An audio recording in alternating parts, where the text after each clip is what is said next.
Voilà, alors donc, je vais d'abord terminer la leçon de la semaine passée, et donc peut-être quelques rappels pour rafraîchir la mémoire. Donc j'avais tout d'abord défini de manière précise ce que j'entends du point de vue hamiltonien pour des espaces-temps asymptotiquement plats. Donc en fait, je dois vous donner les conditions sur les variables de l'espace des phases à l'infini. Donc les variables de l'espace des phases, c'est la métrique en tout point d'espace, le moment conjugué lié à la courbure extrinsèque en tout point d'espace. Et je vous avais dit, voilà les conditions qu'on impose, et elles obéissent à un certain nombre de propriétés agréables, dont j'ai parlé la semaine passée. Là-dessus, je ne vais pas revenir, donc je vous donne juste la réponse. Enfin, ce à quoi on était arrivé. Donc la métrique va dévier de la métrique plate, et j'utilise des coordonnées qui sont asymptotiquement cartésiennes, donc la métrique plate c'est delta ij, par des termes d'ordre 1 sur R, et le coefficient de ces termes d'ordre 1 sur R peut dépendre des angles, donc c'est-à-dire de la normale normée à la sphère, donc c'est effectivement une manière de paramétriser la sphère, donc ça c'est une manière de dire qu'on a une fonction des angles. Alors pour la courbure extrinsèque, plus précisément pour les moments conjugués à la métrique, dans l'espace de Minkowski, ça tend vers 0, c'est nul, pardon. Alors donc ici, on va demander que ça tende vers 0. Comment? Par des termes, là on le voit en regardant les solutions, qui diffèrent de 0, donc par des termes d'ordre 1 sur R carré. Mais ces conditions ne sont pas suffisantes, il faut les renforcer, et la manière dont on les renforce, c'est par des conditions de parité pour la transformation antipodale de la sphère, donc qui envoie tout point sur le point antipodal correspondant, donc ce qui revient à dire que, que n est envoyé sur moins n. On demande que les coefficients hij soient pairs et que les coefficients pij soit impair, mais en fait, on le demande non pas strictement, mais à un difféomorphisme près.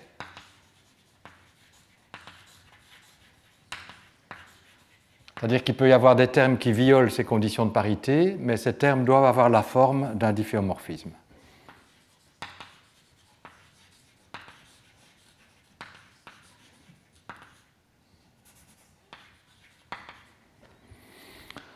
Alors, donc ça nous définit l'espace des phases de manière précise, et ça obéit à toute une série de propriétés agréables, comme ça contient toutes les solutions, ça rend l'action finie, et ça contient, c'est aussi asymptotiquement invariant pour les transformations de points carrés. On va voir qu'il y a plus dans quelques minutes, mais pour le moment il y a point carré, et en particulier les translations dans le temps. Donc si je considère une déformation qui asymptotiquement tend vers une translation de 1 dans le temps,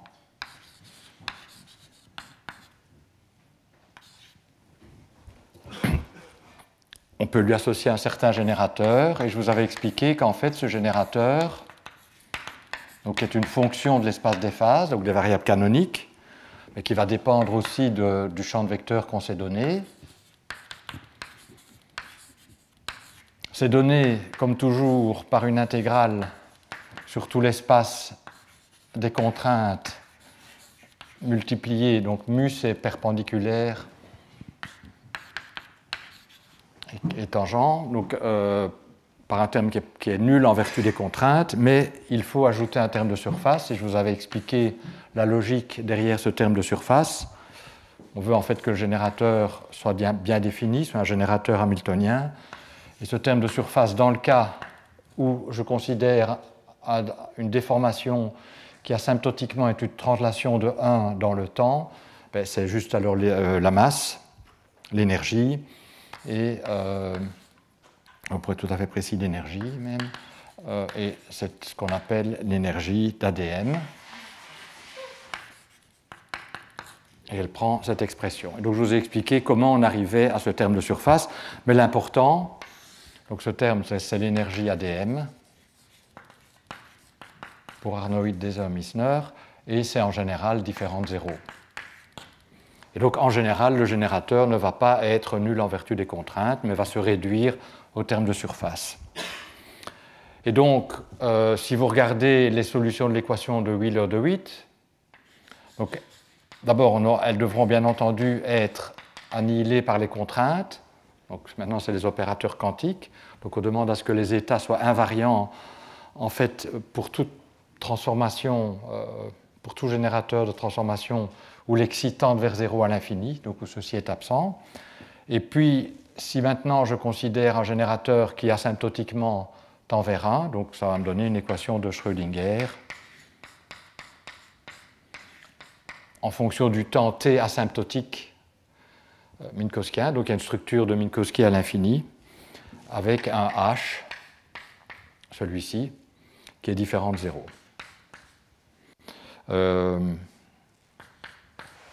Et donc on a une évolution de ces solutions en fonction du temps asymptotique. Et donc là, on a, disons, peut-être un cadre qui est plus traditionnel et plus familier, avec une vraie évolution dans le temps t.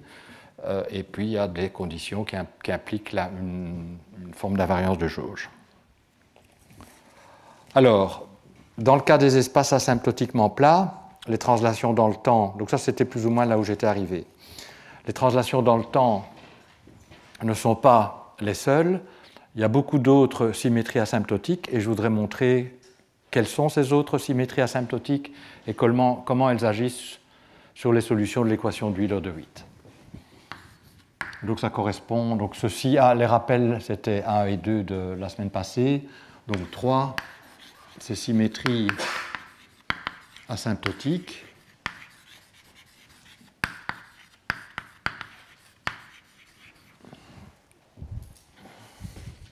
Et en fait, on va voir apparaître, et donc, en fait, c'est ici qu'on voit apparaître le groupe de Bondy, donc je vais l'écrire explicitement, Metzner et Sachs, donc on appelle aussi BMS.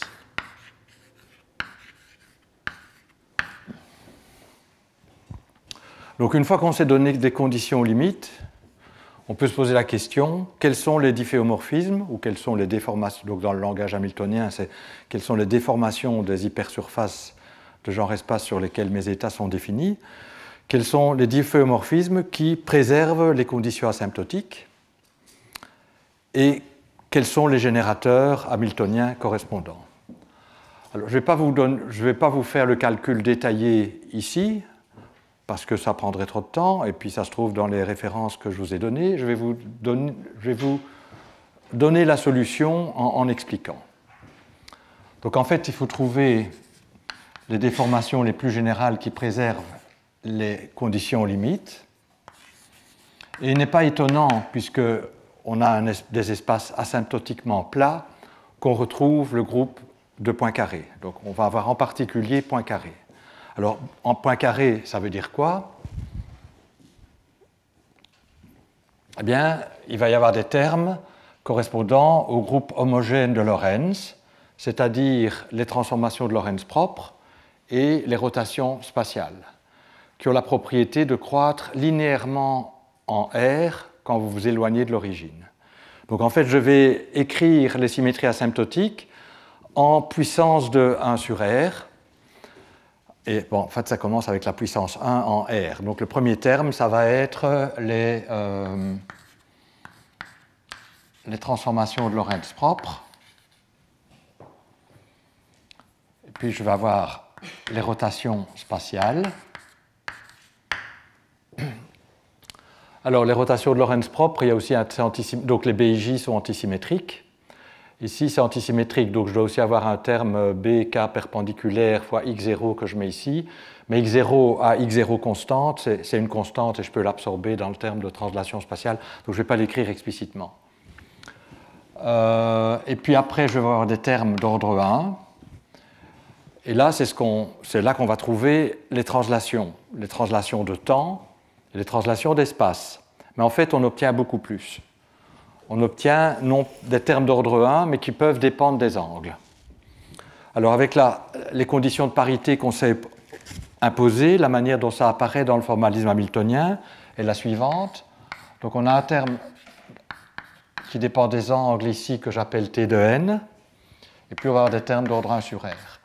Alors les termes d'ordre 1 sur R est plus bas, je ne les écris pas. Pourquoi je ne les écris pas? Parce qu'ils ne vont pas contribuer au terme de surface, et comme ils ne contribuent pas au terme de surface, c'est des transformations de jauge propres qu'on peut factoriser, enfin qui n'ont pas d'implication physique. Donc je n'écris que ce qui a une implication physique. Ici, je vais aussi avoir des termes d'ordre 1, plus des termes d'ordre 1 sur R que je n'écris pas explicitement, parce qu'à nouveau, ils ne contribuent pas au terme de surface. Et les termes d'ordre 1 ici sont contraints par les conditions de parité. En fait, T de n doit être pair. Et WK, bon, ça c'est un peu... bon, c'est la cohérence de la théorie, il faut que les boosts soient bien définis, les transformations canoniques, etc. En fait, WK, ce n'est pas trois vecteurs arbitraires fonction des angles, c'est donné par le gradient d'une fonction des angles, que j'écris R W de n. Donc ça, pour que ce soit d'ordre 1, il faut que ce soit d'ordre R ici. Donc j'écris les choses comme ça, où Wn est impair. W, pardon, est impair. Bon.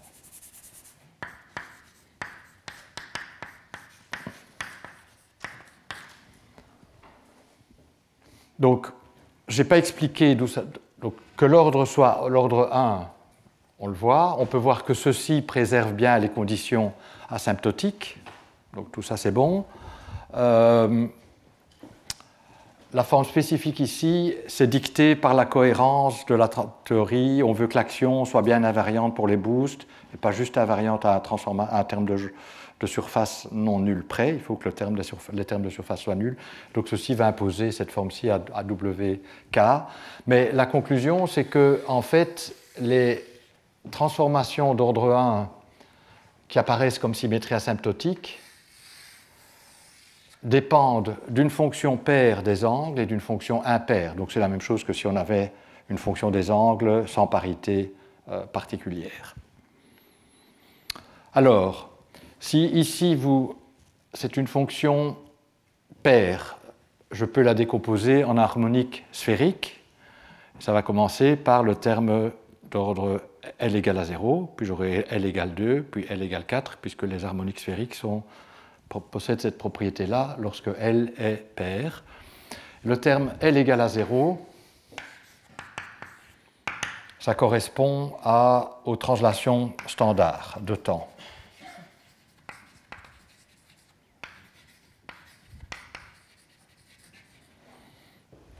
Le terme ici, puisque c'est impair, on peut développer cette fonction en harmonique sphérique également. Je vais avoir des harmoniques sphériques en L égale 1, il y en a 3, puis L égale 3, puis L égale 5, etc. Pour L égale 1, les trois harmoniques sphériques ici, si vous calculez WK, vous allez voir que ça va juste vous donner les translations d'espace. Il y en a bien 3.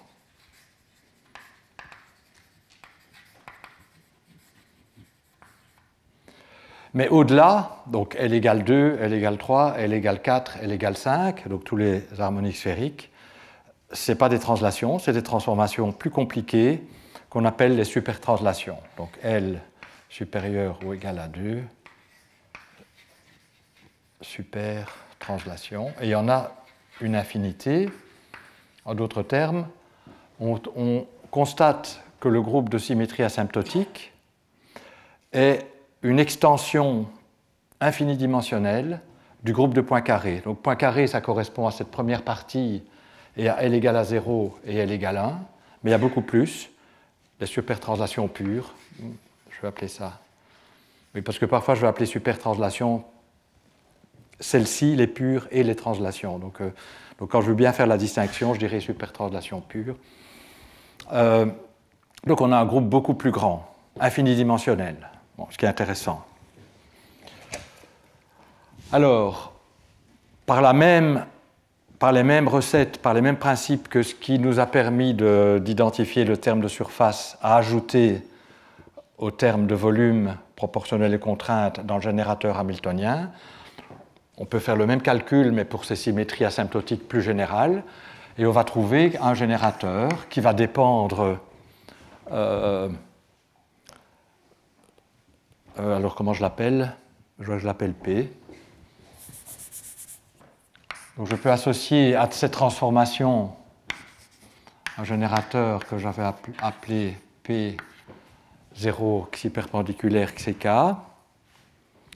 qui va être donné par l'intégrale de surface, l'intégrale de volume xi mu h mu t3x, et puis vous allez avoir un terme de surface. Et vous allez avoir un terme de surface pour chacun des paramètres. Et donc, je vais écrire ça comme ça. Vous allez avoir un demi B mu nu M mu nu. Donc ça, c'est pour les paramètres B. Donc on va voir ici, lorsque B prend une valeur, mu prend une valeur temporelle et nu d'espace, vous aurez les générateurs des transformations de Lorentz pures, des boosts. Et puis, lorsque ceci, c'est des indices spatiaux, vous aurez les générateurs des rotations spatiales. Mais je vais aussi avoir un terme de surface correspondant à ces paramètres que je vais appeler B de TW. Donc, ça va être une donnée par une intégrale sur la sphère qui fait apparaître explicitement T et W. Alors, je ne vais pas écrire ni dériver explicitement ici ces intégrales. Donc, c'est intégrale sur la sphère à l'infini. Hein. Donc, ceci et ça, c'est des intégrales de surface. Donc, intégrale sur la sphère à l'infini. S2 à l'infini. Qui, en général, sont différentes de 0. Ce qui veut dire que ces générateurs, même quand les contraintes sont satisfaites, sont en général différentes de 0. Alors, on peut calculer les crochets de Poisson de ces générateurs, donc l'algèbre de ces générateurs, et on retrouve une algèbre qui avait été étudiée précédemment dans le cadre de l'infini de genre-lumière par Bondy, Metzner, Sachs, c'est-à-dire l'algèbre BMS des transformations asymptotiques. Qui est décrite dans une base différente ici, puisqu'on a scindé les choses en paires et impaires, ce qui n'est pas une chose naturelle à faire à l'infini de genre-lumière, mais bon, on peut reconstruire, passer d'une base à l'autre, c'est la même algèbre. Alors, que dire d'autre? Donc, en particulier, cette algèbre vous dit que les supertranslations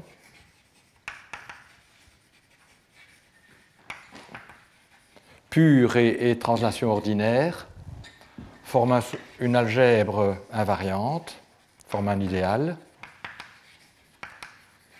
abélien. Donc, les translations, on le sait bien, que ça commute, mais en fait, ça commute avec les supertranslations aussi, et les supertranslations entre elles commutent. Mais elles se transforment de manière non triviale pour les transformations de Lorentz.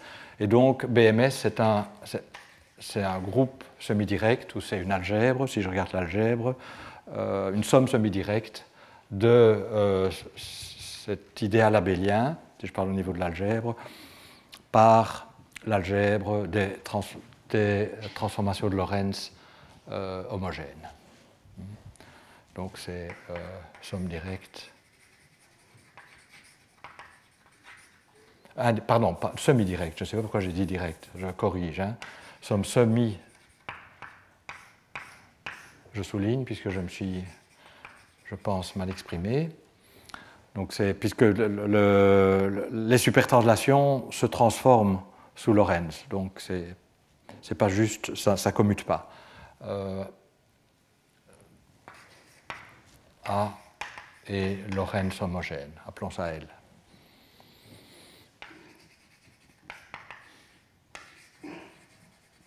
Et donc, effectivement, une manière de voir ça, c'est de calculer les crochets de Poisson. Hein, on est en hamiltonien, on a une structure symplectique, on calcule les crochets de poisson et on trouve ça. Et ça correspond à ce que les gens savaient sur BMS par d'autres voies.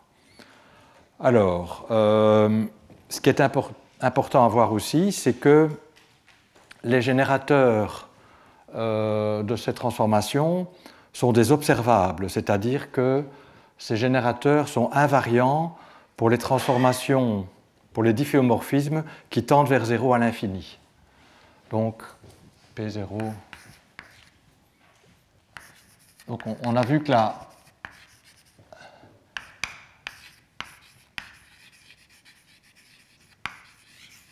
les quantités observables, c'est les quantités qui sont invariantes de jauge pour les transformations de jauge propres.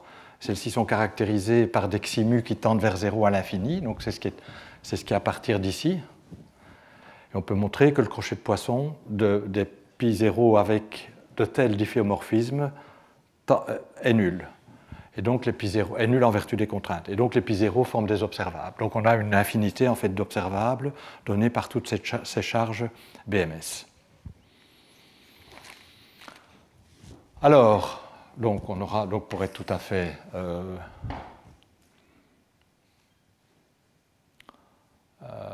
donc ça veut dire quoi? Ben, ça veut dire que le crochet de poisson avec le générateur que je vais écrire ici d'un zeta mu qui tend vers 0 à l'infini, c'est 0. En vertu des contraintes, oui.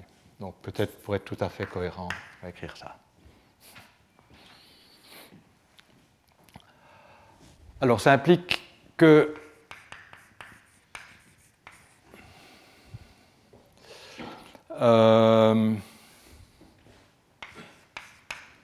si maintenant je passe à la théorie quantique,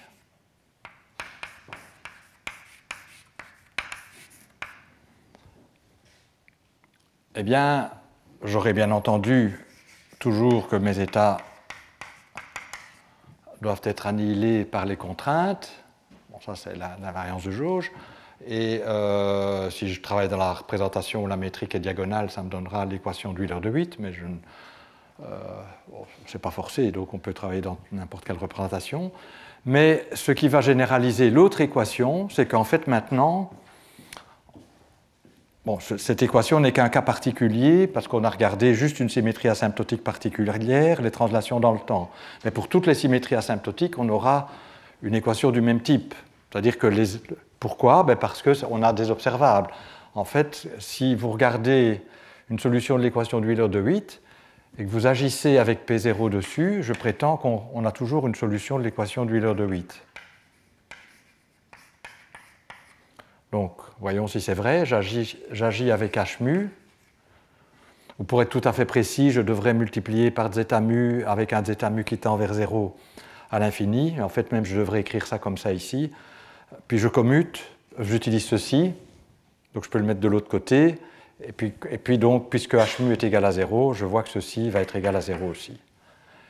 Et donc, ça veut dire que les générateurs de BMS envoie une solution de l'équation d'Euler de Witt sur une solution de l'équation d'Euler de Witt. Et donc, dans l'espace des solutions de l'équation d'Euler de Witt, on va avoir une représentation des générateurs BMS. Et cette représentation ne doit pas être triviale, parce que ceci, c'est des observables non triviales, et donc on peut avoir... il ne faut pas imposer que les états physiques soient invariants par BMS, il faut juste imposer qu'ils soient invariants pour les transformations, pour les difféomorphismes qui tendent vers 0 à l'infini. Et donc on va avoir une action. Et si on veut aller un peu plus loin, on peut se poser la question, est-ce que ça va être une action unitaire? Alors là, on doit tenir compte de ce que je vous ai dit sur la manière de définir le produit scalaire, parce que pour parler d'unitarité, il faut savoir comment on calcule des amplitudes. Et la bonne manière, comme je vous l'ai dit, c'est de passer alors, enfin, une des bonnes manières, une manière, disons, puissante aussi, c'est BRST. Donc je vais écrire, donc ça je vous avais expliqué, donc formaline BRST.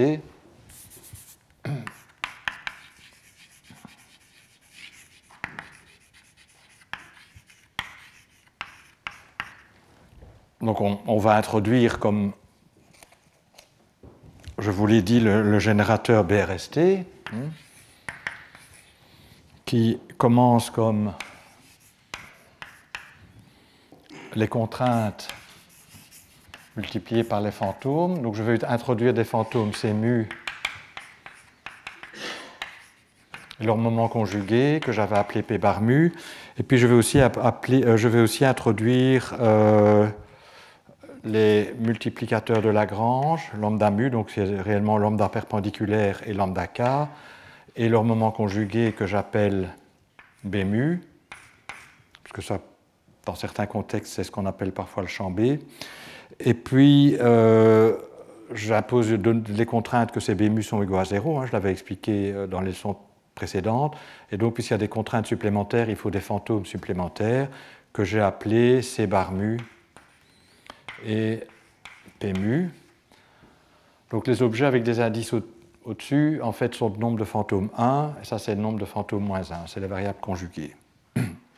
Bon, alors oméga est donné par ça, plus un terme qui fait apparaître les moments conjugués aux fantômes fois les fonctions de structure de l'algèbre entre guillemets des contraintes.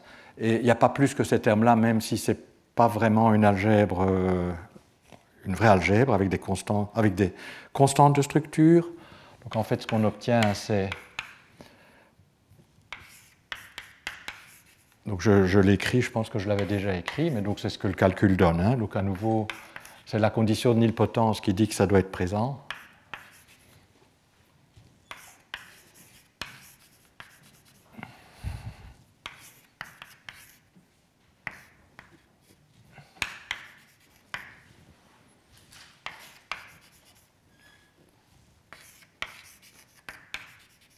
Donc vous voyez apparaître ici les G, donc on n'a pas une vraie algèbre, c'est à cause de ça. Donc et ça vient de la relation de commutation, enfin du crochet de Poisson, H perpendiculaire avec H perpendiculaire qui donnait du delta dérivé et du HK avec un G comme coefficient. Donc on lit ça à partir de l'algèbre. Et puis comme j'ai ajouté le secteur non minimal, c'est comme ça que je l'avais appelé, il faut ajouter les nouvelles contraintes B mu égale à 0 avec leur fantôme, qui est P mu. Et comme c'est abélien, il n'y a rien en plus. Alors, ce que je vous ai expliqué aussi, c'est que pour tout observable, on pouvait définir un opérateur qui commutait avec le générateur de la transformation BRST. Et donc, P0 peut être complété, c'est pour ça que j'ai mis un 0, en un P qui va commencer comme P0, mais on va ajouter des termes.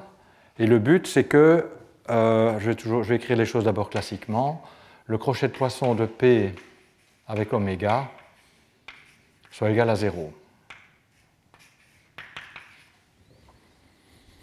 Je vous ai dit, on peut toujours le faire, parce que les observables BRST, la cohomologie, bon, en plus, ce n'est pas unique.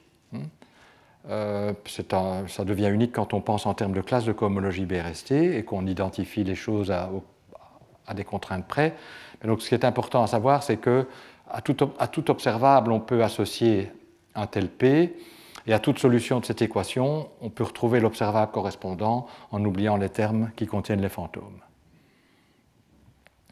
Alors, oui, peut-être, comment peut-on trouver P? C'est très facile à faire, je vais vous dire tout de suite comment on fait, mais avant, je dois préciser les conditions aux limites.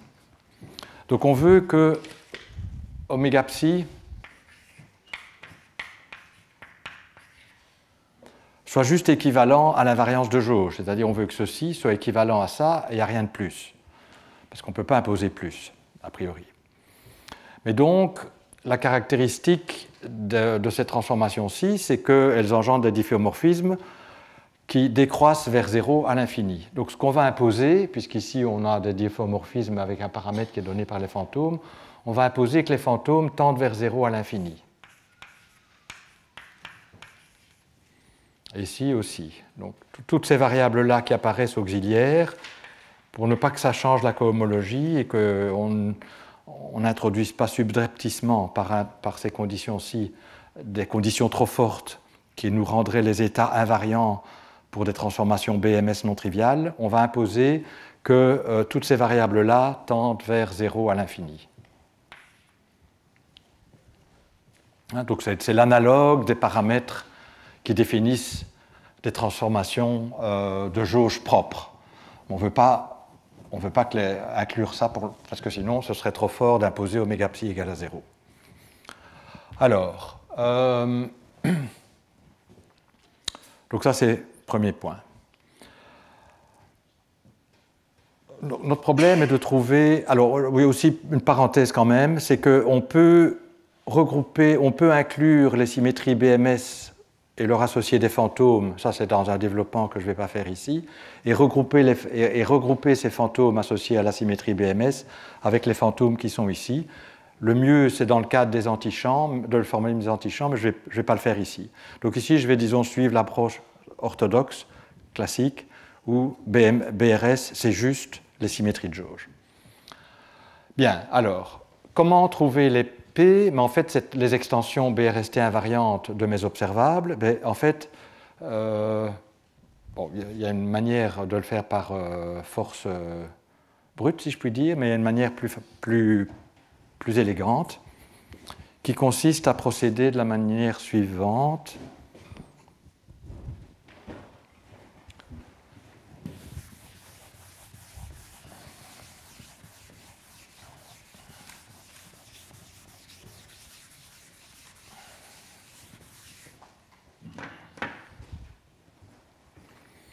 Qui consiste à se poser d'abord la question, supposons que je considère des observables triviales correspondant à des xi perpendiculaires et xi k qui tendent vers 0 à l'infini. Donc dans ce cas-là, on s'attend à ce que ce soit BRST exact. Et si c'est BRST exact, peut-être qu'on peut même deviner le terme avec lequel, dont c'est le crochet, dont le crochet de poisson va donner, avec oméga donnera cet observable. Donc supposons que xi mu tende vers 0 à l'infini. Alors comme il y a un xi mu qui est défini là et qui ne tend pas nécessairement à l'infini, je vais appeler les autres zeta mu. Donc je considère des zeta mu qui tendent vers 0 à l'infini et je veux définir l'extension BRST correspondante. Pour reprendre ma notation. Et donc on s'attend à ce que ce soit BRST exact. Et en fait, c'est très facile de deviner. Donc ça veut dire, ça doit pouvoir s'écrire comme le crochet de poisson de K, d'un certain K avec oméga. Alors que vaut ce K?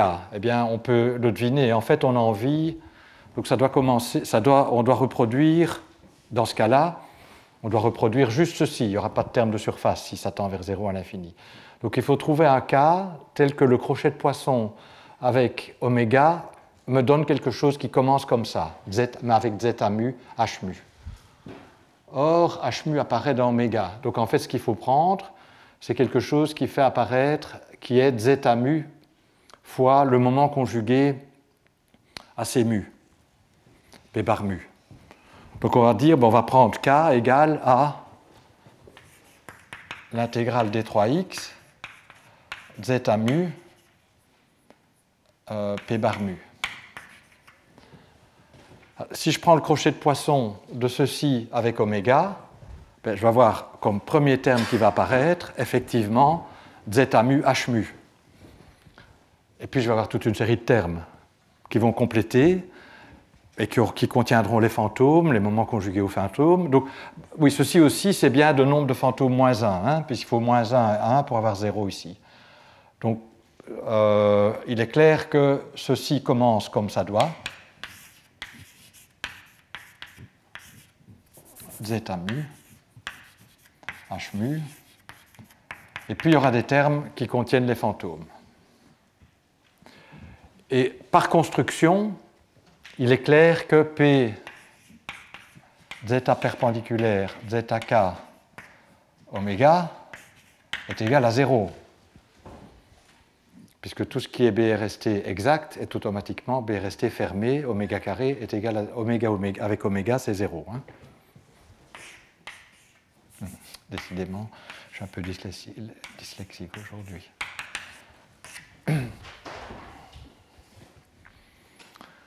Donc, bon, on peut construire cet objet. Il n'est pas très intéressant parce qu'il est équivalent à 0. Mais en tout cas, on peut le construire. Donc, si je regarde les générateurs de transformation de difféomorphisme qui tendent vers 0 à l'infini, bon, ce sont effectivement des observables, mais des observables dans la même classe que l'observable 0. Mais on peut construire explicitement. Mais maintenant, ce qui est intéressant, c'est que si vous regardez le calcul, si vous regardez explicitement, faites explicitement ce calcul, il va y avoir des termes de volume et des termes de surface. Bon. Les termes de surface, puisque ceci est un objet de nombre de fantômes 1, ils vont toujours contenir un fantôme, au moins. Il peut y avoir 2 fantômes et un P bar, mais il va y avoir au moins un fantôme, puisqu'il faut avoir un nombre de fantômes 1. Alors 1, c'est 1 plus 0, mais c'est aussi évidemment 2 plus moins 1. Mais il y aura toujours au moins un fantôme. Et les fantômes tendent vers 0 à l'infini. Ce qui veut dire qu'en fait, tous les termes de surface dans ce calcul sont nuls trivialement, parce que les fantômes tendent vers 0 à l'infini, et sont nuls quelle que soit la manière dont zeta-mu se comporte à l'infini. Et donc, si au lieu d'avoir un zeta-mu qui tend vers 0, dans la même expression ici, je mets un xi-mu qui ne tend pas vers 0, je vais obtenir que le crochet de Poisson est toujours nul.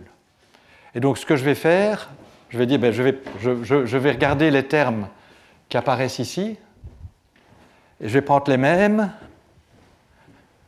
et je vais les ajouter là. Et quand je vais faire ce calcul, et si je fais ce calcul-ci, à un moment donné, il faut faire des intégrations par partie pour que tout ce qui est de volume. On sait que les termes de volume sont identiquement nuls, parce que ça vient simplement de l'algèbre. Simplement, on attrape, quand on fait des intégrations par partie pour comparer les choses de volume, on peut attraper des termes de surface. Mais comme ils sont toujours multipliés par des fantômes qui tendent vers 0 à l'infini, ces termes de surface sont nuls. Et donc la même expression, ajoutée ici, va me garantir le même résultat. Et donc, on peut construire assez facilement les observables BRST. Excuse-moi, Marc, oui. quelque chose j'aurais pensé qu'en fixant ça, tu détermines aussi les termes de bord, alors que tu es en train de dire que là, tu ne les vois pas du tout. Non, mais ils sont ici. Hein. Oui, les termes de... Tu ne les as pas du tout déterminés ici. Non, ils sont déterminés d'avant. Ils sont déterminés par le pont. Et alors, en fait, les termes de bord, leur variation BRST étant proportionnelle aux fantômes, sont automatiquement nuls. Quand on va calculer la variation de ceci pour un difféomorphisme, normalement, c'est vrai, on obtient la valeur asymptotique du difféomorphisme, bon, enfin, dans ce cas-ci, des fantômes, qui est nul. Le bon générateur des difféomorphismes et l'intégrale xi-mu, h-mu séparément des termes de bord sont des observables. Si je veux générer les symétries, il faut le générateur des symétries, c'est tout. Mais ils sont indépendamment des observables physiques. Oui, des observables, oui. Enfin, ça, c'est l'observable trivial, hein. Mais si on veut que ce soit des choses qui ont une action bien définie, un crochet de Poisson bien défini, ça c'est ce que j'avais expliqué la semaine passée, il faut mettre les deux ensemble. Donc tout seuls, ils n'ont pas de crochet de Poisson bien défini. Parce qu'il y a des termes de surface qui apparaissent ici, qui sont contrebalancés par ce qui vient de là. Donc, en tant qu'opérateur, et donc pour avoir des commutateurs bien définis, donc le crochet de Poisson bien défini, en tout cas, il faut ajouter ça. Mais ça, c'est inclus ici. Hein. Quand j'écris, je prends le P0 tel qu'il est et je dois le compléter par des termes en les fantômes. Mais je dis que la manière dont c'est complété, dans la mesure où les fantômes tendent vers 0, c'est comme si ça ne dépendra pas du comportement asymptotique de xi perpendiculaire et xi k. D'accord, donc tu rajoutes dans la définition des observables au-delà de BRST le fait que les observables doivent avoir des crochets de Poisson. Oui. Donc classiquement, je veux qu'il puisse engendrer une action. Et donc, oui, bien sûr. Donc ça, c'est dans ma définition des choses. Je ne regarde que ce que j'ai appelé les fonctions hamiltoniennes, enfin avec un champ de vecteurs hamiltonien correspondant bien défini. Bien. Alors, bon, si je veux dire des choses sur ADS. Alors, une fois qu'on a les observables BRST, je vous ai dit comment calculer les amplitudes, en tout cas des expressions formelles pour les amplitudes, je les ai données. Et il faut imposer aux états physiques d'être annihilés par oméga, mais il faut aussi imposer, enfin, la bonne représentation, c'est les états qui sont complètement remplis du point de vue des fantômes. Alors on peut dériver des expressions, mais je pense que je vais faire l'économie de ça parce qu'il y a une idée dont je voudrais parler qui est importante et qui apparaît à la fois dans le cas en fait plat et ADS, mais ADS, on peut donner des résultats plus forts et je voudrais avoir le temps de la développer. Donc pour cette raison-là, je vais arrêter ici ce que j'ai dit concernant les espaces asymptotiquement plats. Et donc ce qui est important à retenir, c'est qu'à côté de l'équation d'Euler de Witt, on a une action non triviale d'un groupe de symétrie qui contient en particulier les translations dans le temps, et donc ça nous donne une équation de Schrödinger traditionnelle, mais en fait on a un groupe infinidimensionnel qui est représenté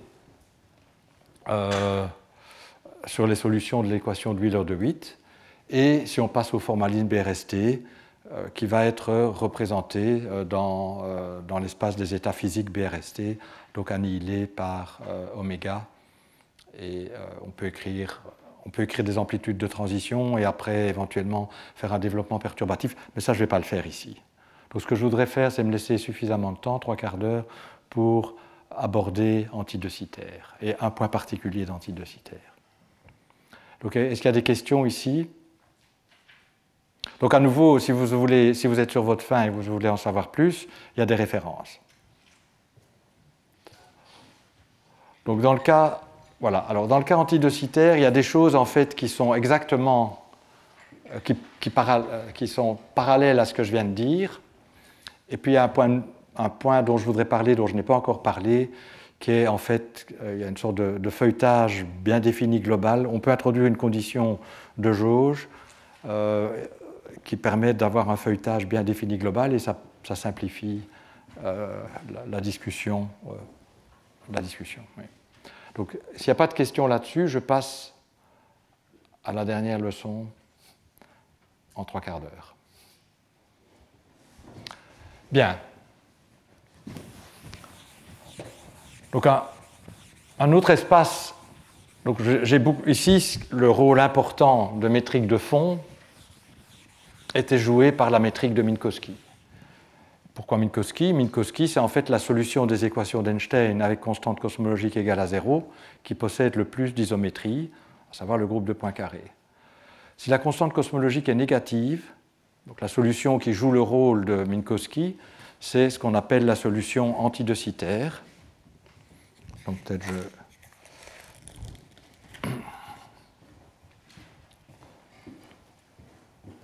Donc espace asymptotiquement antidocitaire.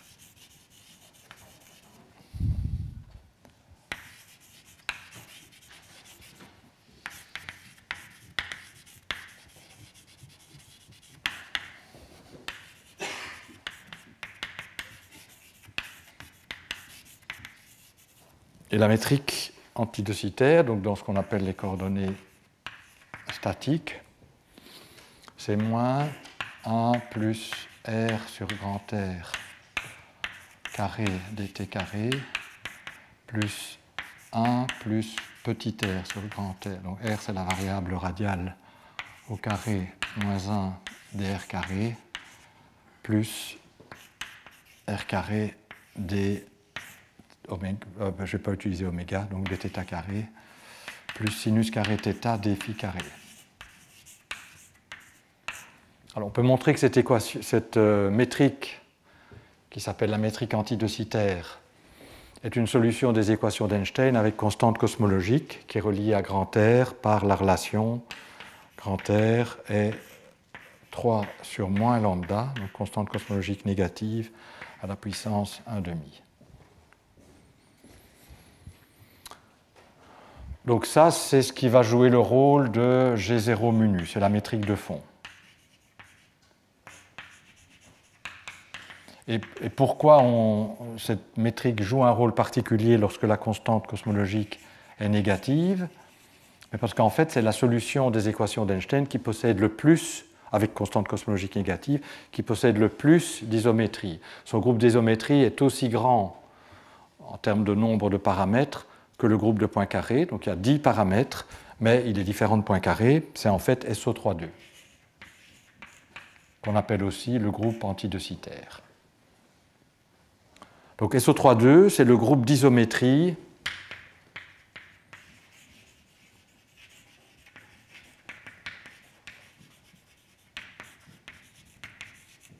de la solution ADS. Donc ça c'est la métrique ADS.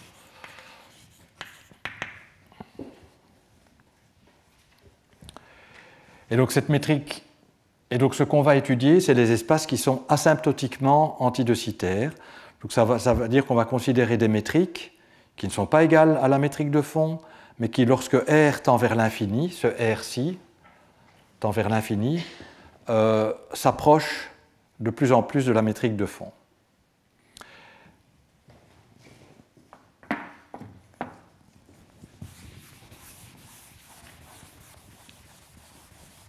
Et donc, c'est ce qu'on va appeler les espaces antidecitaires. Alors, comme dans le cas des espaces asymptotiquement plats, il faut donner des conditions précises sur GIJ et PIJ,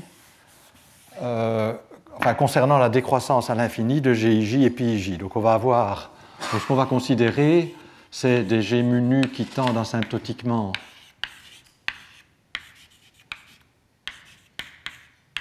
ce qu'on va traduire et préciser en termes des GIJ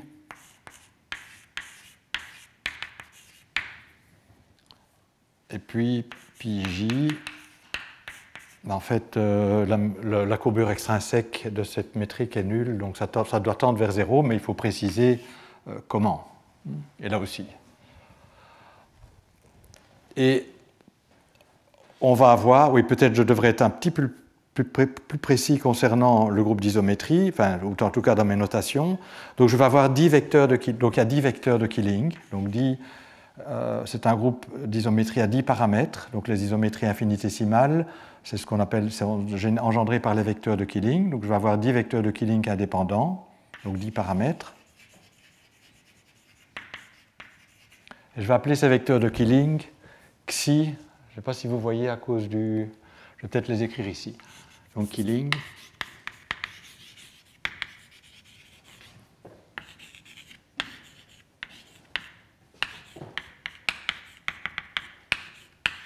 Et le premier vecteur de Killing, je vais peut-être l'appeler... donc il y a 10. C'est naturel d'utiliser une notation où c'est antisymétrique, les indices, mais je ne vais pas faire ça ici. Donc je vais juste... Vous voyez qu'un des vecteurs de Killing, c'est clairement les translations dans le temps, puisque la métrique ne dépend pas du temps. Et donc on va l'appeler 1, juste, parce qu'on va lui faire jouer un rôle particulier. Donc ça c'est... Donc il y a juste une composante temporelle.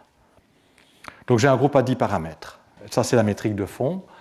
Et donc alors on cherche maintenant des métriques qui ne sont pas exactement antidecitaires, mais qui tendent vers antidecitaires à l'infini. Il faut préciser ces conditions. Ça peut se faire, c'est dans les références que je vous ai données, mais je ne vais pas chercher à le faire ici de manière précise. Mais ce qui est important à savoir, c'est que les isométries d'antidecitaires vont devenir les symétries asymptotiques. Donc ce n'est pas des symétries exactes, ce n'est pas des isométries de ces métriques générales, mais asymptotiquement, ça devient des symétries, et donc on va avoir comme groupe de symétries asymptotiques juste ADS.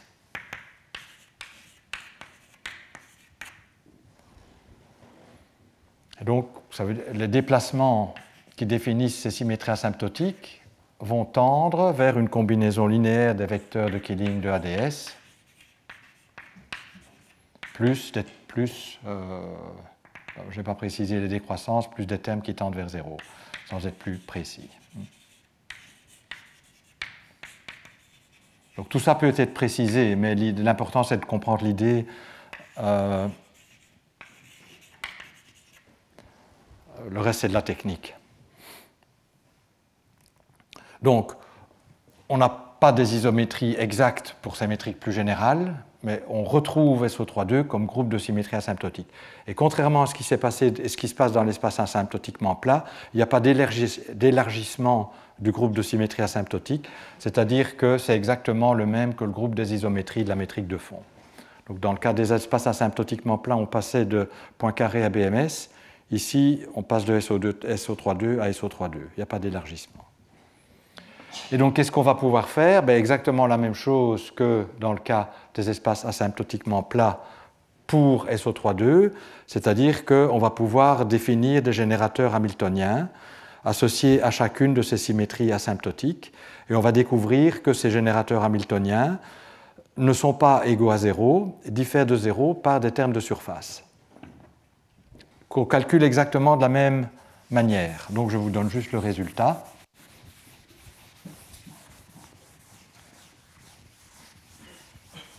Et ensuite, je vais m'attacher au problème qui m'intéresse réellement. Oui? Comment est-ce qu'on trouve les déformations lambda BMS en partant d'ADS s'il n'y a que SO3,2 en symétrie? Oui, donc comment on trouve la décroissance? Donc, quel terme on peut autoriser? C'est ça la question. Donc, oui? Alors, je vais dire quelque chose. Si ce n'est pas la réponse, tu peux reposer la question. Donc, la manière de faire, c'est de considérer évidemment d'autres solutions que ADS. On a par exemple envie d'inclure Schwarzschild ADS. Schwarzschild ADS ne va pas être donné exactement par ça, mais il va y avoir des déviations. On a envie d'inclure également Kerr ADS, donc les trous noirs tournants dans un background ADS. Alors ça va, disons, suggérer la forme de déviation qu'on peut autoriser. Et on va vouloir évidemment, puisqu'on veut que ce soit asymptotiquement ADS, que ces conditions asymptotiques soient au moins invariantes pour SO3,2.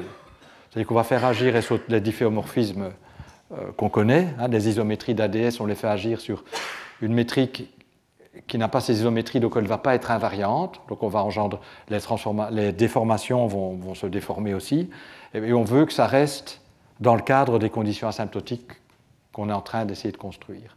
Et donc, c'est un peu de l'art, mais en faisant ça, on arrive à des conditions asymptotiques de décroissance précises qui satisfont aux critères de contenir toutes les solutions intéressantes qu'on connaît, donc ADS, Kerr ADS, pour être plus précis, et qui sont invariantes pour SO3,2. Et il se fait il n'y a pas d'élargissement de la symétrie, elles sont juste invariantes pour SO3,2, dans le cas le plus simple. Maintenant, les gens ont cherché à voir effectivement si on ne pouvait pas avoir un lambda ADS, donc un lambda BMS, c'est-à-dire un élargissement semblable à BMS. C'est plus compliqué, et de le faire de manière canonique avec des vrais générateurs qui ont des crochets de poisson bien définis, on n'a pas encore réussi à le faire complètement. Donc dans ce cas-ci, on n'est pas dans la même situation que pour l'espace plat. Je ne sais pas si c'est assez la question. En tout cas, voilà. Bon. Alors, ce que je veux dire, c'est que ce qu'on a vu pour l'espace de Minkowski, c'est-à-dire que c'est vrai aussi pour ADS. Donc, en fait, à chaque symétrie asymptotique, et donc une symétrie asymptotique, c'est écrit ici. Donc, en fait, je vais avoir un générateur. Et donc, ça va dépendre de la symétrie asymptotique, qui va être donné par un terme de volume. Et puis, il va y avoir un terme de surface. Bon, il y en a 10 qui sont indépendants dans ce cas-ci, donc c'est plus simple. Donc, je vais paramétriser ça comme ça, lambda fois, disons, QA. Donc, où QA est donné par une intégrale sur la sphère à l'infini des variables canoniques, d'une fonction qui fait intervenir les variables canoniques et leurs dérivées. Enfin, des valeurs asymptotiques, d'ailleurs, évidemment. Et donc, les dérivées. J'écris ça comme ça symboliquement. Mais qu'on peut systématiquement calculer en demandant que ceci soit un générateur bien défini et connaissant la forme d'eximu asymptotique. Donc on se donne ça, on veut que ce soit un générateur bien défini. Quand on calcule les variations, il y a des intégrations par partie à faire. Elles doivent être compensées par les variations qui viennent d'ici. Et donc on a une expression qui est non nulle. Et donc ce que j'ai dit dans le cas de BMS, mais c'est vrai ici aussi, donc on va avoir 10 observables. Bon, certaines des observables correspondent à l'énergie ADS. Pour les si je prends comme vecteur de Killing asymptotique d sur dt, ça va me donner la masse dans un espace ADM dans un espace ADS. Je vais avoir le moment angulaire, puisque c'était clairement aussi invariant par rotation. Donc il y a des vecteurs de Killing qu'on voit tout de suite. Il y en a qui sont un peu plus compliqués à voir, mais chacun va donner une quantité conservée, donnée par une intégrale de surface. Et donc ce que j'ai dit dans le cas de BMS s'applique ici aussi. On va pouvoir, si je passe par exemple à la théorie quantique, je vais avoir des solutions de l'équation de Wheeler de Witt vont donner des représentations de SO3,2 parce que je vais avoir une action bien définie donnée par ces générateurs-ci sur les solutions de l'équation de Wheeler de Witt. Ils vont obéir exactement aux mêmes propriétés, mais ici il faut mettre les H que je vous ai donnés là, de commuter avec les H mu, et donc ils envoient une solution de l'équation de Wheeler de Witt sur une solution de l'équation de Wheeler de Witt qui vont former une représentation. Et à nouveau, si on veut contrôler les produits scalaires, disons de manière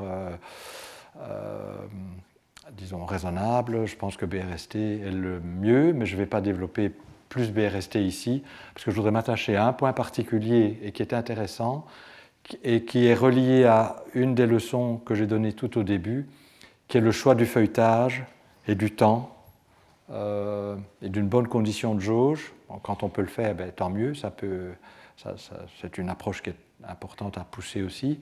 Dans le cas, en fait, asymptotiquement plat et ADS, et je voudrais donc consacrer la dernière demi-heure à ce point-là.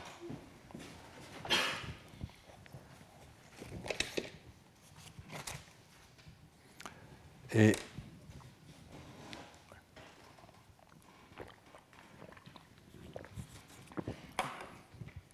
en fait, je voudrais vous montrer qu'il existe dans ADS, mais les idées étaient déjà apparues chez Dirac dans le cas des espaces asymptotiquement plats. Il se fait que pour ADS, on a des théorèmes. Pour les espaces asymptotiquement plats, on n'a pas des théorèmes aussi forts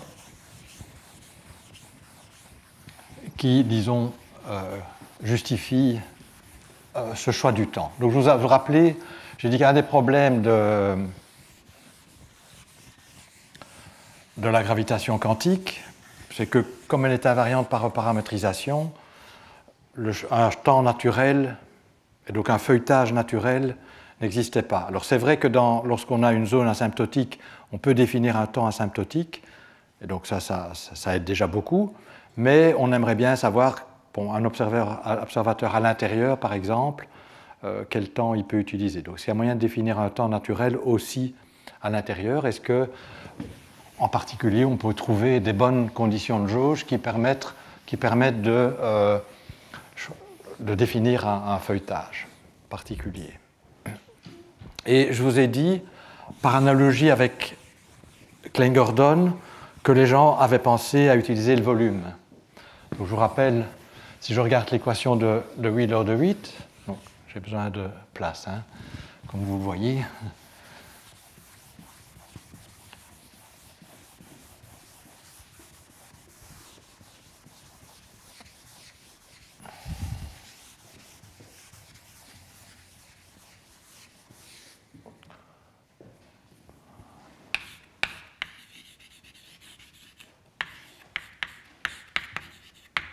Donc, en fait, le premier réflexe, ça a été de, juste en regardant l'équation de Wheeler de Witt et en la comparant à Klein-Gordon, de définir un temps qu'on appelle intrinsèque, qui était racine de G, le volume local.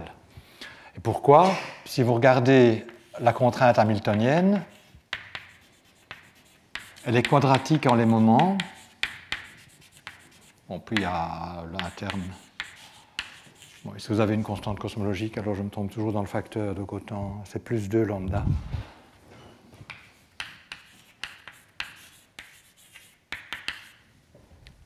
Donc ça c'est la contrainte hamiltonienne, mais ceci c'est une forme quadratique qui est de signature, il y a un moins et puis donc,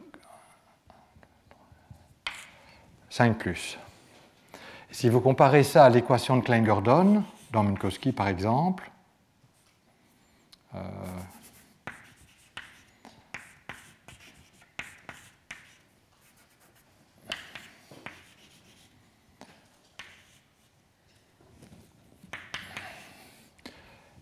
il est tentant de comparer ce terme-ci à ce terme-ci et de dire, ah, mais ici, pourquoi? Parce que la signature, il y a un moins correspondant au temps et 3 plus. Donc on a envie de dire, bon, ben ici le temps il est caché parce qu'il y a P0 qui est inclus, qui est conjugué à grand X0. Et donc ici, si on par analogie, on a envie de dire, ben, la variable qui peut jouer le rôle de temps, c'est celle qui est associée à la direction moins. Et on peut voir que les dilatations de la métrique sont précisément les transformations qui correspondent donc les changements de volume à la direction moins. Et donc les gens se sont dit, ben, c'est naturel dès lors d'utiliser le volume local comme variable de temps, mais clairement ça possède des limitations. Alors en cosmologie par exemple, si votre univers est toujours en expansion, effectivement le volume est une bonne variable, puisque donner la taille de l'univers, ça vous donne le temps. C'est une manière intrinsèque de caractériser le temps. Par contre, si vous avez un univers qui, après une période d'expansion, a une période de contraction, il est clair que le volume ne va plus être une bonne variable, parce qu'à une valeur du volume donnée, ben, il y aura deux possibilités. Par contre, si au lieu d'utiliser le volume, vous utilisez la courbure extrinsèque, et la trace de la courbure extrinsèque, bon, qui est liée à la trace de pi, donc là, il y a un facteur que je n'écris pas, donc pi a une trace, hein, que j'appelle pi, donc ce n'est pas le nombre pi, hein, c'est la variable dynamique pi i, donc qui est reliée à la trace de la courbure extrinsèque, comme on l'a vu. En tout cas, le problème que je viens d'évoquer pour la cosmologie est réglé parce que quand vous avez une période, donc en fait c'est lié, si vous regardez les équations d'Einstein, à la dérivée du déterminant. Et donc si le déterminant croît et puis décroît, donc c'est vrai, puis s'annule à un moment donné, ben, la dérivée va, si ça croît, ben, elle va être, bon, si on fait moins la dérivée, bon, il y a un signe moins. Bon. Ben ça va croître tout le temps de moins l'infini à plus l'infini. Enfin, ou ça va croître tout le temps, de manière monotone. Donc en utilisant une variable qui vous donne la courbure extrinsèque qui a un signe, hein, qui est positif si ça... Disons, avec les définitions, c'est positif si ça décroît et c'est négatif si ça croît. Enfin, on peut faire la distinction. Donc ça, c'est une première indication que peut-être la trace de la courbure extrinsèque, qui est donc la variable conjuguée au volume, est une meilleure variable pour fixer le feuilletage que le volume lui-même, le volume local lui-même. Et je voudrais donc passer quelques minutes là-dessus pour vous dire qu'effectivement, cette approche, cet argument que j'ai donné, qui est évidemment très limité, est en fait vrai dans un cadre beaucoup plus général. Et que définir le temps à partir de variables extrinsèques, rappelez-vous K, c'est la courbure extrinsèque, donc définir un temps qui est extrinsèque par rapport à un temps qui est défini ici en termes de la géométrie intrinsèque, c'est une meilleure idée. Et ça marche mieux. Donc c'est ce que je vais expliquer maintenant. Et je vais l'expliquer de deux manières différentes. Je vais d'abord justifier ça dans le cadre de la théorie linéarisée, et puis je vais vous dire en général comment ça fonctionne et de vous dire qu'il y a des théorèmes. Mais déjà, au niveau de la théorie linéarisée, on voit que c'est beaucoup plus naturel d'utiliser un temps extrinsèque qu'un temps intrinsèque. Bon. Alors, une autre manière d'aborder le problème du temps, et je l'avais aussi développé, je pense, à la troisième leçon, c'était par l'intermédiaire de ce que j'ai appelé les théories paramétrisées. Donc dans les théories paramétrisées, rappelez-vous, vous donnez une théorie des champs sur Minkowski, et puis on introduit un peu artificiellement les coordonnées comme variable dynamique, donc, qui était x mu et le moment conjugué pi mu. Mais évidemment, comme on veut pas, le contenu de la théorie ne peut pas changer, il y a des contraintes, il y a une invariance de jauge qui apparaît, invariance par changement de coordonnées. Donc on paramétrise ça en termes de coordonnées x alpha. Donc tout ça devient des fonctions de phi. Mais alors on a donc des variables canoniques supplémentaires, mais on a aussi des contraintes. Et ces contraintes avaient la propriété d'être linéaires en les moments conjugués au x. Donc on avait une contrainte du style qui disait que le moment conjugué, disons, à la variable temporelle normale, ben, c'était moins l'énergie, ou moins la densité d'énergie, puisqu'on est en théorie des champs. Et puis on avait quelque chose qui disait que pour les coordonnées spatiales, c'était la densité de moment, d'impulsion, de moment linéaire.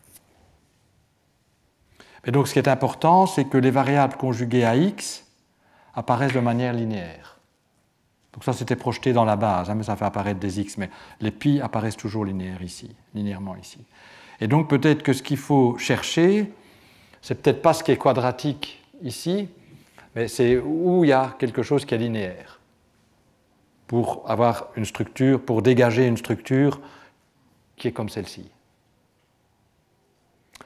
Alors, et pour être guidé, on va se laisser guider par la théorie linéarisée, donc la gravitation linéarisée. Je vais prendre cette contrainte et je vais la linéariser autour de Minkowski, et on va voir à quoi ça ressemble. Et puis peut-être ça va nous guider sur justement les bons choix de variables. Et puis on va traiter le cas général. Donc ça, c'est l'idée. Alors, linéariser la contrainte hamiltonienne, donc bon, on a déjà linéarisé dans des leçons précédentes. Donc, je vais donc linéariser autour de Minkowski. Donc, pi va être, dans Minkowski, c'est 0. Donc, si je dis que ma métrique, ça diffère de très peu de la métrique de Minkowski, ben, pi va être 0 pour Minkowski. Donc, si j'appelle epsilon, disons, un paramètre qui mesure la déviation, ça va être d'ordre epsilon. Et par contre, la métrique spatiale, donc ça va être Minkowski, plus quelque chose qui est d'ordre epsilon, qui est d'ordre epsilon aussi. Alors vous voyez tout de suite que si maintenant je fais un développement, donc je linéarise cette contrainte, enfin je garde les premiers termes au voisinage de Minkowski, mais ici je vais avoir quelque chose qui est d'ordre epsilon carré.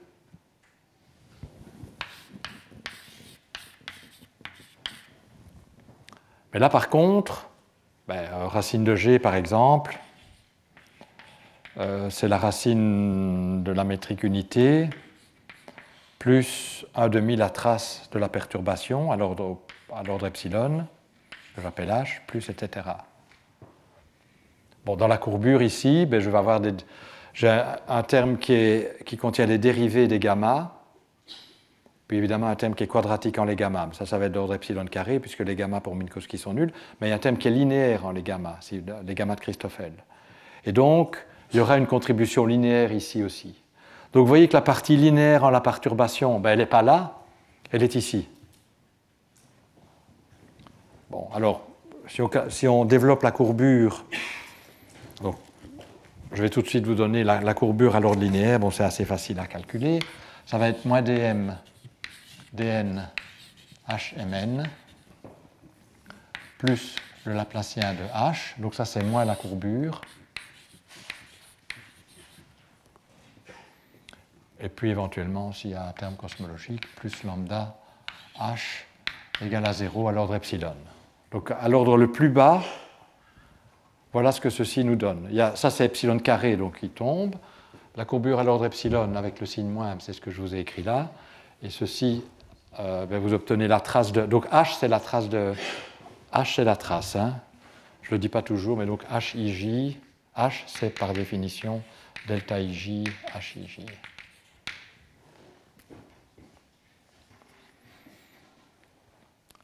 Alors, ceci, on aimerait bien le mettre sous une forme qui ressemble à ce qui est écrit là.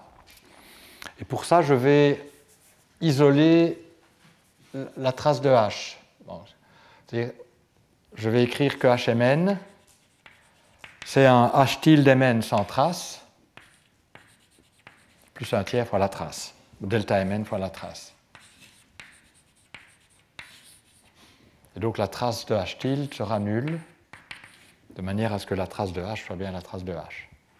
Donc je décompose HMN en une partie sans trace, plus une trace pure, et là j'ai 5 degrés de liberté, j'en ai 1 ici. Si j'insère ça dans l'équation là, je vais obtenir moins dm dn H tilde Mn. Alors, je vais avoir la trace ici, c'est. Pardon. Donc, je vais obtenir aussi moins un tiers fois le Laplacien de H, plus le Laplacien de H. Donc, j'aurai plus 2 tiers Laplacien de H, plus lambda H égale à 0. Alors, si j'intègre ceci sur le volume, en fait, ça va me donner au premier ordre l'énergie AdM. Donc ce terme-ci ressemble très fort au terme qui est là. Et donc, bon, si la constante cosmologique était nulle, ce serait... on a envie de dire que ceci, c'est le moment conjugué au temps. Parce que ça fait penser à ça. Enfin, c'est l'analogie si je les compare. Et donc, par comparaison, on va dire, mais donc il est plus naturel de prendre un temps qui est la variable conjuguée à H, pour être plus précis, à Laplacien de H. Et qu'est-ce qui est conjugué à H? Qu'est-ce qui est conjugué à la trace de HIJ? C'est la trace de PIJ, c'est-à-dire pi. Bon, il y a peut-être des facteurs à mettre, des signes à mettre, mais disons, je vous donne juste l'idée ici. Et puis, après, tout ça peut se mettre formalisé en étant précis à propos des signes et des facteurs, bien entendu, il faut. Mais disons, on voit que si je compare ces équations, là, H apparaît plutôt comme étant le moment conjugué au temps. Et donc, on va explorer la possibilité, alors pour être tout à fait précis, puisqu'il y a un opérateur différentiel, c'est plutôt le Laplacien inverse de pi qui est conjugué au temps. Et donc, si on impose une condition du style Laplacien inverse de pi égale au temps, bon, at, ça veut dire que pi va être égal à 0. Donc, ce qu'on va explorer maintenant, c'est, on va essayer de comprendre si la condition pi égale à 0, qu'il faudra compléter par des conditions asymptotiques qui tiennent compte du fait qu'on peut avancer. Bon, ça va être aussi le temps asymptotique par construction. La question qu'on va se poser, c'est, étant donné que je connais une surface, la manière dont elle doit se comporter asymptotiquement, est-ce que je peux compléter à l'intérieur de manière unique cette donnée asymptotique par une hypersurface qui obéit partout à pi égale à 0. Donc la question qu'on va se poser, c'est est-ce que pi égale à 0 est une bonne condition de coordonnées pour fixer la liberté de jauge associée à ceci.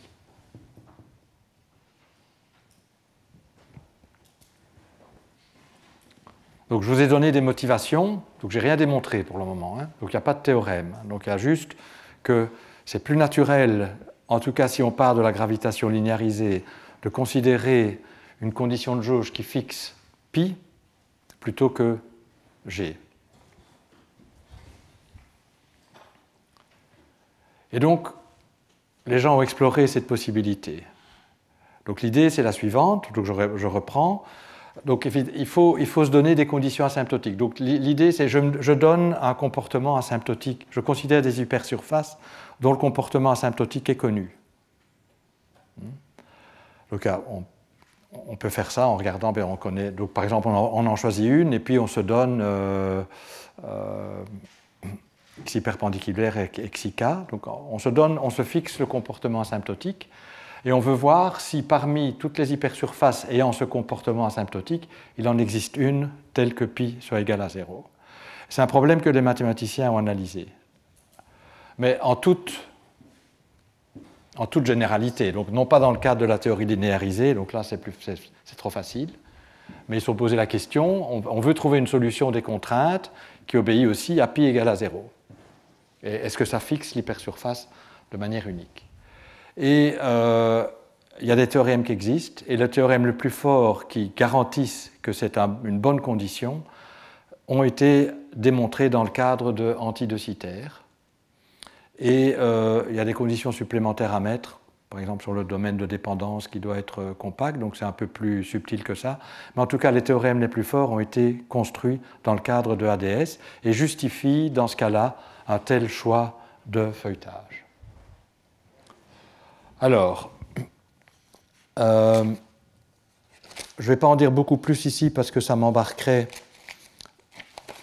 dans des calculs trop longs, mais je vais quand même juste vous donner un argument supplémentaire en faveur de la condition pi égale à 0.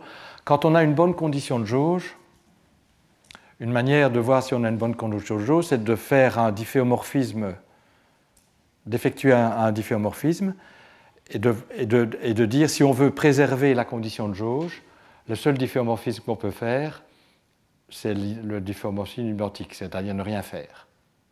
Donc l'idée, c'est qu'on va prendre cette condition et on va regarder comment elle se transforme si je fais une déformation par un champ de vecteurs xi perpendiculaire xi k. Je peux calculer delta xi perpendiculaire xi k de pi.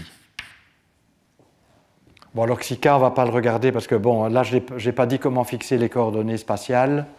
Bon, en fait, les coordonnées spatiales, peut-être juste un mot, comme la contrainte hamiltonienne, donc ceci, ça doit être complété par la contrainte hamiltonienne. Elle est linéaire en les moments conjugués.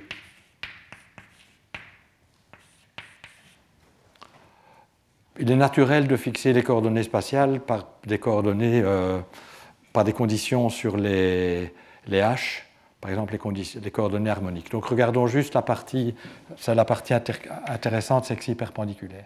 Alors si vous regardez la manière dont pi se transforme, vous allez voir apparaître le Laplacien de xi perpendiculaire, plus des termes, mais c'est le terme important.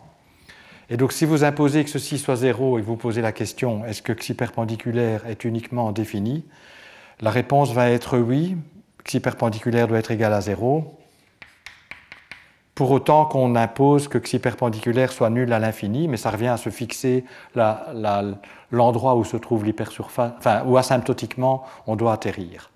Donc si vous donnez asymptotiquement l'hypersurface vers laquelle on doit tendre, et vous donnez en plus cette condition-ci, bon, comme j'ai dit, il y a des théorèmes qui démontrent l'existence et l'unicité, mais une manière de comprendre ou de gagner de l'intuition, c'est de regarder ce qui se passe pour un difféomorphisme infinitésimal et de demander que la condition de jauge soit préservée. Et on peut voir que si le difféomorphisme infinitésimal doit tendre vers 0 à l'infini, alors il doit être nul, partout.